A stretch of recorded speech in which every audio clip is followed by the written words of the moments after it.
In the spring of 1973, the small town of Enfield, Illinois, became the center of a chilling mystery. A place where nothing extraordinary ever happened was suddenly thrust into the spotlight by a terrifying encounter. It began on the night of April 25. Henry McDaniel, a retired veteran and longtime resident of Enfield, was at home.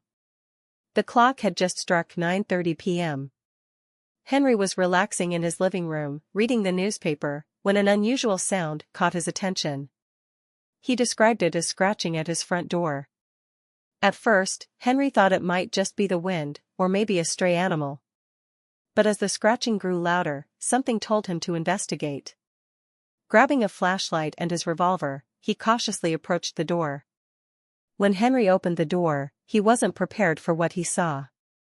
Standing just beyond the porch light was something.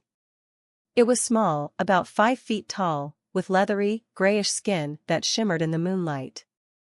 Its eyes, large, glowing red, and unblinking, pierced through the darkness.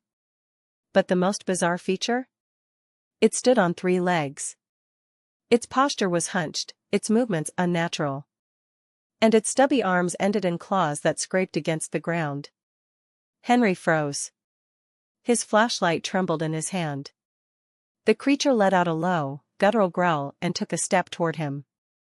Without hesitation, Henry fired his revolver, twice. The first shot missed. The second hit it square in the chest. But instead of falling, the creature let out an ear-piercing screech and leapt. Henry later said it covered nearly 50 feet in a single bound, vanishing into the woods behind his house.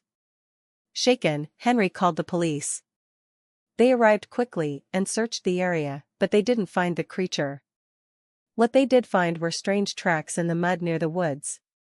Deep impressions of 3-toed footprints that stopped abruptly, as if the creature had simply disappeared. The story spread fast.